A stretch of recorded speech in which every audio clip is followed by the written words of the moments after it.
Shalom, selamat pagi jemaat Tuhan. Berjumpa kembali dalam doa pagi online.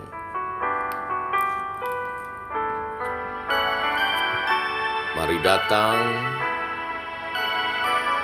dengan syukur akan kasih Tuhan, kasih setianya pada kita.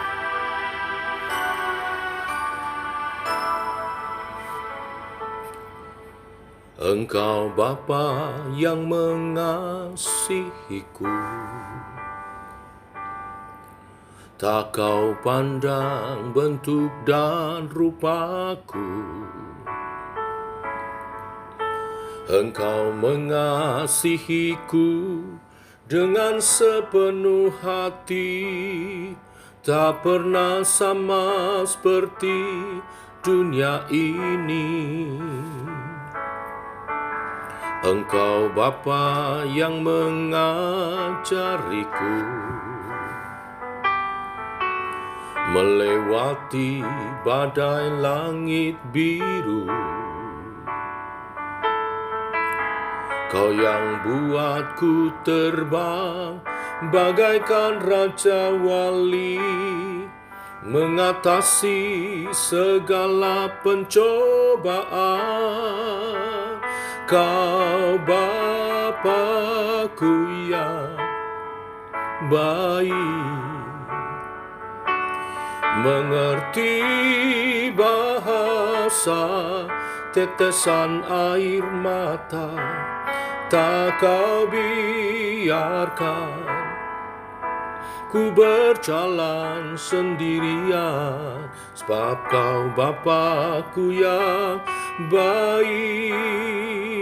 Engkau sungguh baik.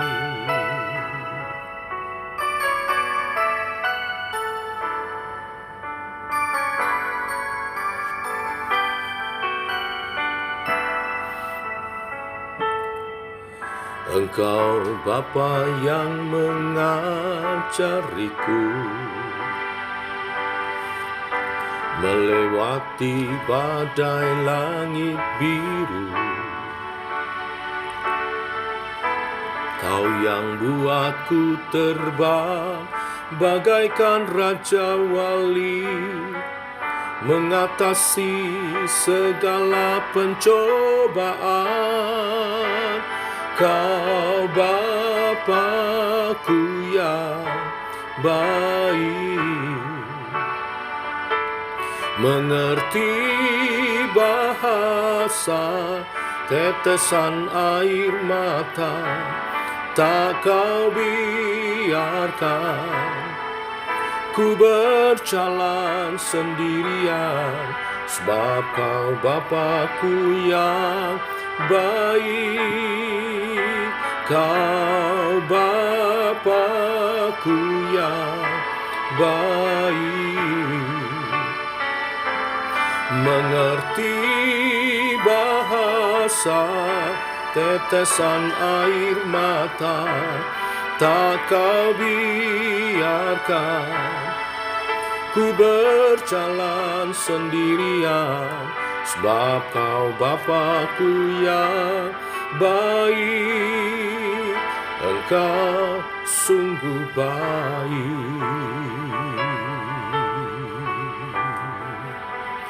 Kau Bapa-Ku yang baik, mengerti bahasa tetesan air mata, tak kau biarkan ku berjalan sendirian, sebab kau Bapa-Ku yang baik. Engkau sungguh baik, sebab kau Bapa-Ku yang baik. Engkau sungguh baik. Oh,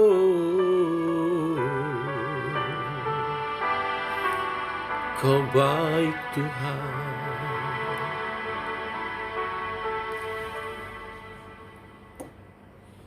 Kami bersyukur atas segala kebaikan. Demikian hari ini. Oleh kasih dan kebaikan-Mu, kami ada sebagaimana kami ada. Terima kasih Tuhan, sebentar kami mau renungkan firman-Mu. Tuntun kami menjalani sepanjang hari ini sesuai dengan kebenaran firman-Mu dan dalam kebaikan-Mu. Dalam nama Tuhan Yesus Kristus. Amin. Bapak Ibu, kita lanjutkan renungan firman Tuhan pada pagi hari ini. Yakobus pasal 1 ayat 12 sampai dengan yang ke-18. Demikian firman Tuhan. Berbahagialah orang yang bertahan dalam pencobaan.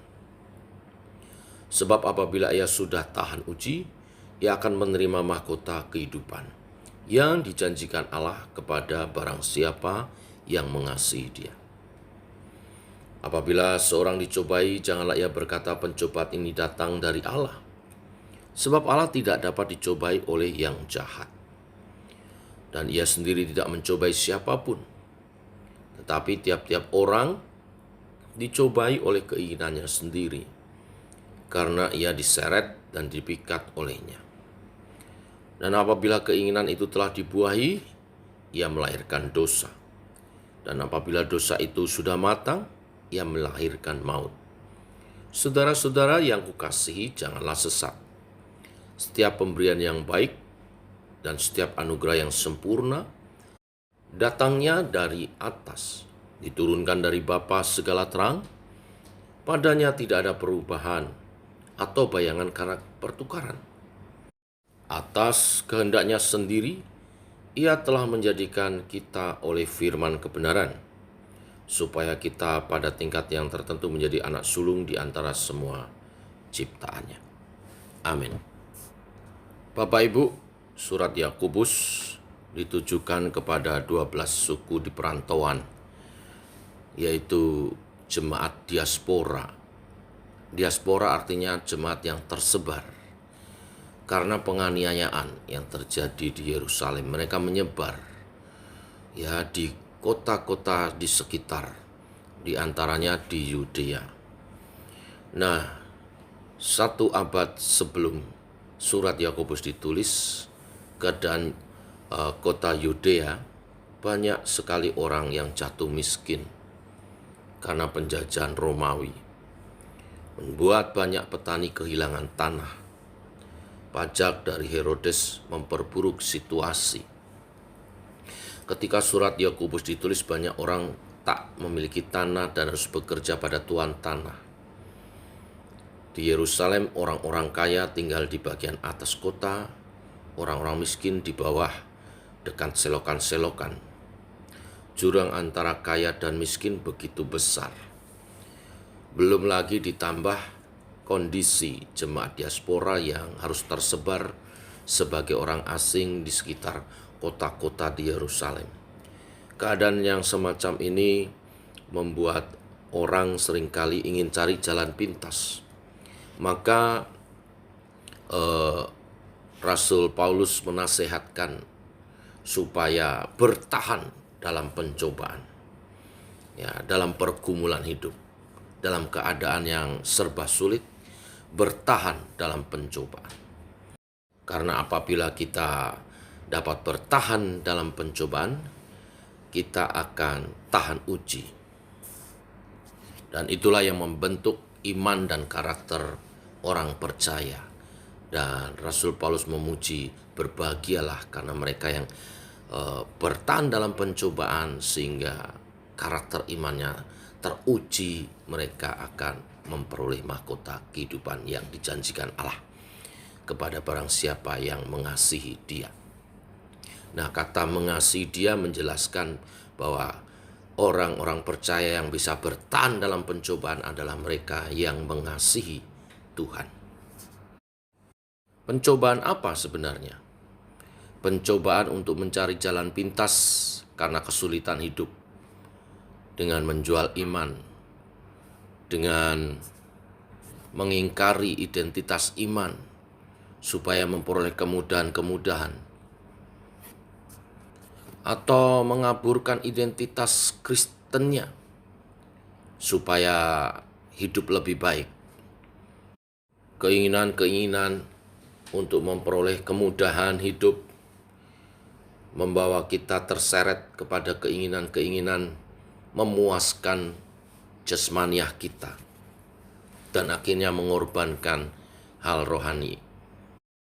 Keinginan-keinginan itu bila dibiarkan akan menyeret dan memikat orang percaya dan akhirnya dibuahi dan melahirkan dosa.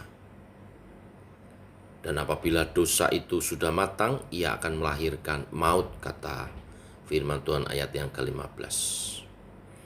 Oleh sebab itu diingatkan saudara-saudara, jangan sesat. Hati-hati, jangan cari jalan pintas. Jangan demi kepuasan secara jasmaniah kita mengorbankan iman kita. Tidak salah untuk menikmati hidup.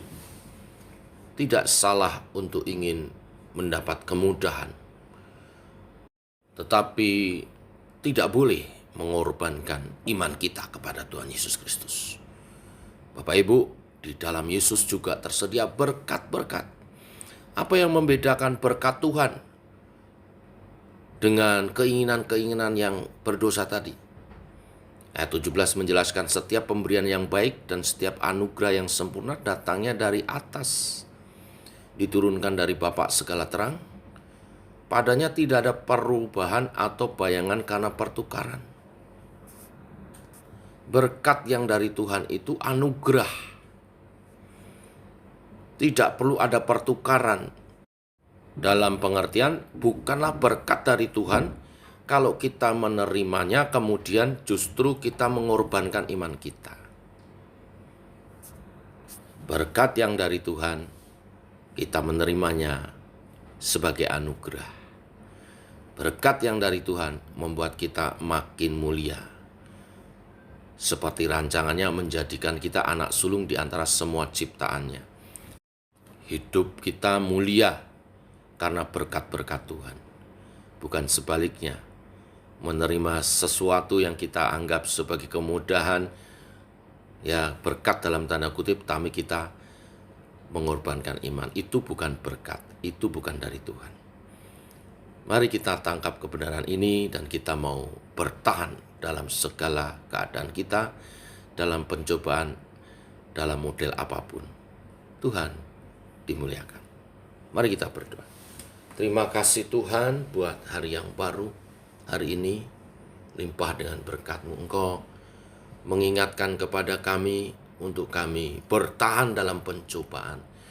Sebab apabila kami dapat bertahan dalam pencobaan, maka kami akan memperoleh tahan uji dan menerima mahkota kehidupan yang dijanjikan oleh Bapa kepada siapa yang mengasihi Dia.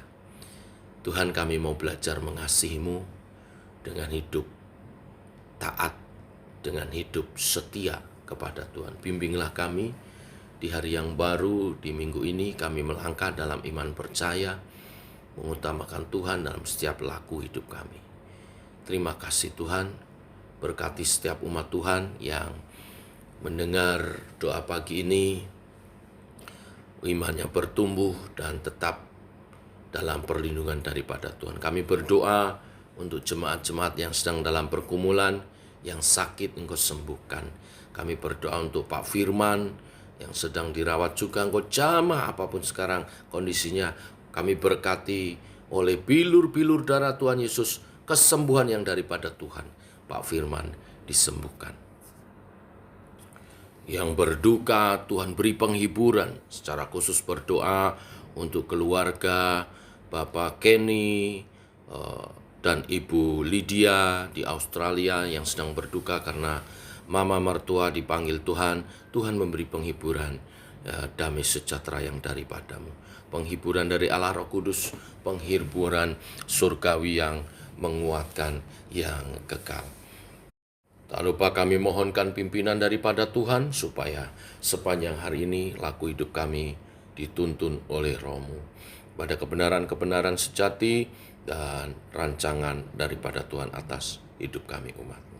Demikian doa kami mengawali minggu yang baru. Tuhan memberkati kami semua. Dalam nama Tuhan Yesus Kristus. Amin. Demikian Bapak Ibu doa pagi kita. Selamat pagi, selamat berjalan bersama dengan Tuhan. Shalom. Salam sehat, tetap semangat.